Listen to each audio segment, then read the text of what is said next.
One Home One Digital Talent masih bersama denganku Firly Istighfarin dan juga narasumber kita Frankie Christian, seorang experience IT infrastructure, dan ini banyak banget insight-insight positif yang sudah disampaikan mengenai bagaimana melindungi brand Anda, strategi cyber security untuk pemasaran digital. Nah, kan langsung muncul lagi nih satu pertanyaan, apa sih strategi utama yang bisa kita gunakan untuk mengamankan data pelanggan dalam kampanye pemasaran digital nih Mas Frankie? Ya, saya rasa tadi sebagian sudah dijawab ya sebetulnya ya. Jadi apa namanya terkait dengan enkripsi, kemudian bagaimana data itu di manage dengan baik gitu ya. Karena menurut saya kelemahan kita itu adalah manajemen data satu. Jadi kita ngumpulin data di berbagai tempat, namanya data silo. Karena kan ada di sono, ada di sini gitu kan. Tapi kita Oke.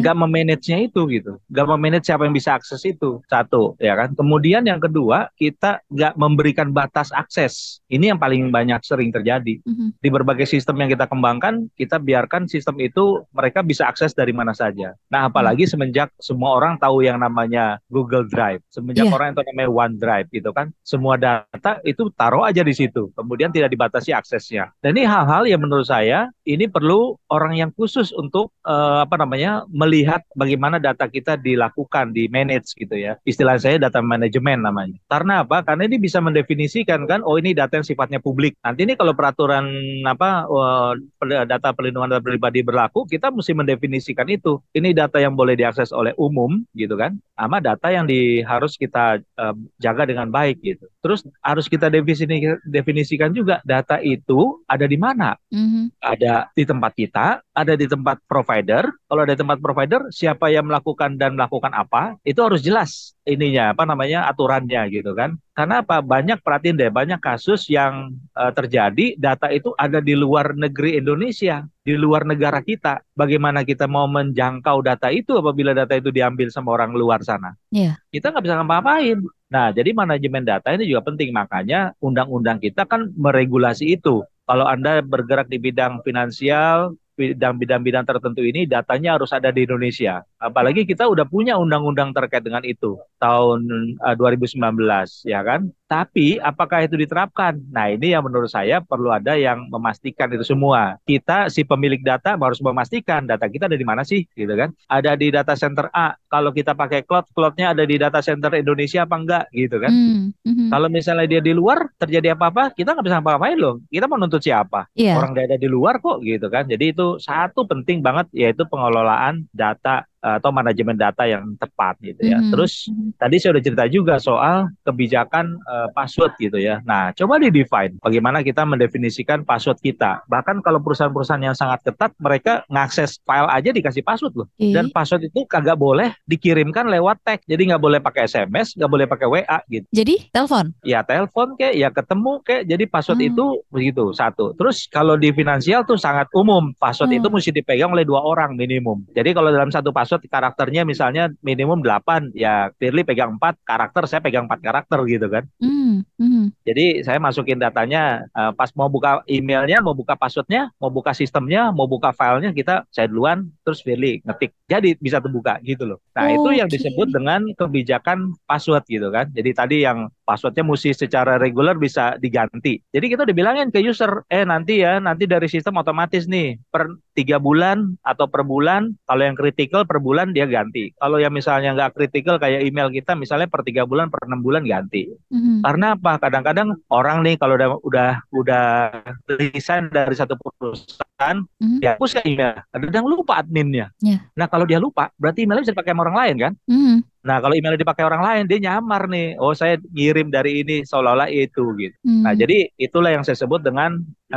bagaimana kita mengatur manage password kita ya, password management ya. Itu istilahnya password management. Jadi kalau perusahaan-perusahaan besar, mereka berinvestasi di password management tool, software untuk manajemen password. Terus yang lagi marak di Indonesia adalah penerapan tadi yang multifaktor autentikasi Mhm. masuk ke sistem, dia akan dapat notifikasi by WA. dapat by SMS, dia dapat by email lah, paling umum, paling sederhana by email gitu. Iya. Kalau by email, kalau kamu bisa jebol password, ya apa, ya tahu email saya, ya sudah, berarti kan nanti dia bisa lihat di email kan, tuh bahaya kan. Makanya kan sekarang ada yang bukan cuma 2 faktor, kalau bisa kombinasi 3 misalnya gitu kan. Mereka pakai token juga, kayak pakai token lah. Kalau pakai token atau pakai token itu kan bisa pakai token fisik ya, sama atau token non fisik juga ada kan aplikasi yang pakai token non fisik gitu. Jadi password pada mau masuk aja, dia harus melakukan autentikasi. Email lah dikirim, kirim link, baru dia bisa buka. Jadi itu yang harus kita pikirin agar sistem-sistem yang kita punya juga punya kemampuan ini gitu loh. Nah, kalau belum punya gimana, Pak? Kalau belum punya, pastikan misalnya contoh kalau Indonesia kan warga Gmail ya. Iya. Semua pakai Gmail ya kan.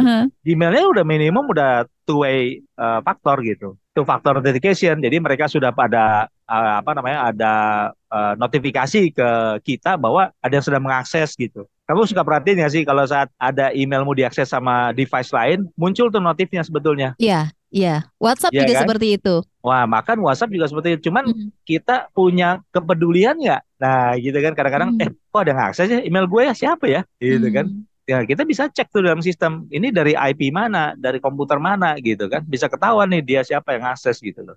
Nah, itu yang disebut dengan cyber security awareness. Nah, kita tuh ngelatih orang untuk mereka punya kepedulian dan awareness sampai ke sana gitu. Ini lagi rame Dirjen Pajak katanya ngirimin email ke semua wajib pajak. Ini ada denda pajak yang mesti kamu bayar. Ya bentuknya email, bentuknya PDF, bentuknya APK, ya kan. Kalau Firly pasti udah sering diundang sama orang suruh download APK ini kan, perkawinan. Iya, gitu undangan kan. pernikahan. Nah, pernikahan gitu kan. Nah, kalau yang lagi rame 2 hari ini kan Dirjen Pajak ngirimin email. Loh, kok bisa Dirjen Pajak ngirimin email, begitu dicek, ternyata emailnya bukan dari Dirjen Pajak. Ada pajak, K-nya double, PAJAKK, ya kan. Nah, itu yang kadang suka nggak ketahuan nih. Nggak Karena kita bacanya ketahuan cepat. gitu. Karena kita kadang-kadang quick aja gitu kan, nggak ngelihat detail gitu. Nah, jadi kita mesti punya cara juga, buka, lihat emailnya, terus pelajari, lihat baik-baik itu dari siapa pengirimnya, betul nggak gitu. Ya kan, termasuk juga tadi email-email yang orangnya misalnya sudah resign, sudah nggak ada lagi, tapi emailnya dia masih ada, kemudian dipakai, disalahgunakan gitu. Karena email kan sekarang jadi kunci, Firly, buat masuk kemana-mana. Ya kan, dengan satu email aja dan dia tahu, dia bisa masuk ke sosial mediamu, dia bisa masuk ke accountmu, ya kan, pakai email dulu. Wah, bocor itu kemana-mana pasti. Nah, itu yang kita mesti jagain. Sekarang seberapa ini orang gitu kan peduli sama keamanan emailnya sendiri. Nah, itu yang menurut saya juga kadang-kadang kita mesti perhatiin. Itu hal yang simpel loh ya. Kadang-kadang brand owner nggak tahu yang bikin jebol itu anak buahnya.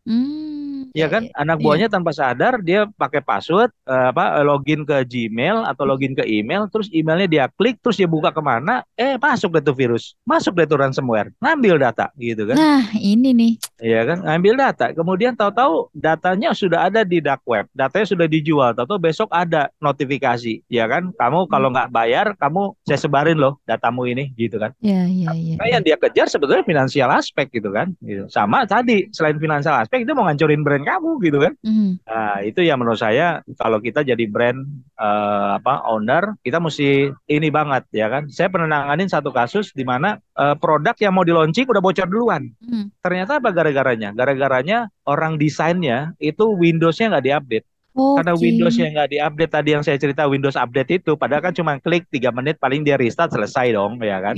Karena dia nggak update, akhirnya ada ransomware yang berhasil masuk dan nyuri data desainnya dia. Besokannya data desainnya ada di mana-mana gitu, tersebar di mana-mana. Yang nggak ada nuntut duit loh, tapi brandnya rotok. Karena apa? Karena sebelum launching sudah ada gitu kan. Padahal kan kalau kita kan launching kan pengen biar nanti orang nunggu-nunggu semuanya desainnya gitu kan. Tahu-tahu udah bocor duluan. Nah, itulah menurut saya sangat penting aware ya tentang hal-hal kecil tapi sebenarnya sangat penting buat cyber security. Ya. Wow, menarik sekali nih. Ingat, jangan-jangan nih setelah teman-teman kita mendengarkan talk show kita di pagi hari ini langsung overthinking nih. Aduh, gue terakhir kali ganti password kapan ya? Kapan ya terakhir kali gue ganti PIN ATM gitu kan? Aduh, ini nih langsung berpikir maju. Gimana nih caranya? Gimana nih kita harus ganti semua password yang kita punya? Password email, password handphone, password semuanya lah, semua password yang ada kalau perlu diganti. Idealnya tadi berapa? 3 bulan sekali ya? Ya tergantung, sistem itu bisa ngeset 3 bulan, bisa set sebulan, tergantung. Kita bisa set gitu loh. Tapi kalau semakin kritikal, ya silakan semakin Mm-mm. sering ganti. Itu Iya. menyusahkan orang, Pak. Ya emang nyusahin orang sih, tapi Tapi demi keamanan kan ya? demi keamanan gitu. Mhm, mhm. Dan bikin password yang susah-susah ya, jangan 1234 itu gampang banget dijebol. Oh iya, paling Oke, gampang. baik. Nanti kita akan lanjut lagi nih, Mas Pengki, mengenai gimana sih perusahaan ini bisa mendeteksi dan mencegah ancaman cyber yang ditargetkan terhadap brand mereka. Tapi setelah yang satu ini ya, kita akan bahas ini lagi. Oke, guys, dan kemana-mana karena One Home One Digital Talent akan kembali lagi, tentunya hanya di Publika FM, jadilah versi terbaik dirimu.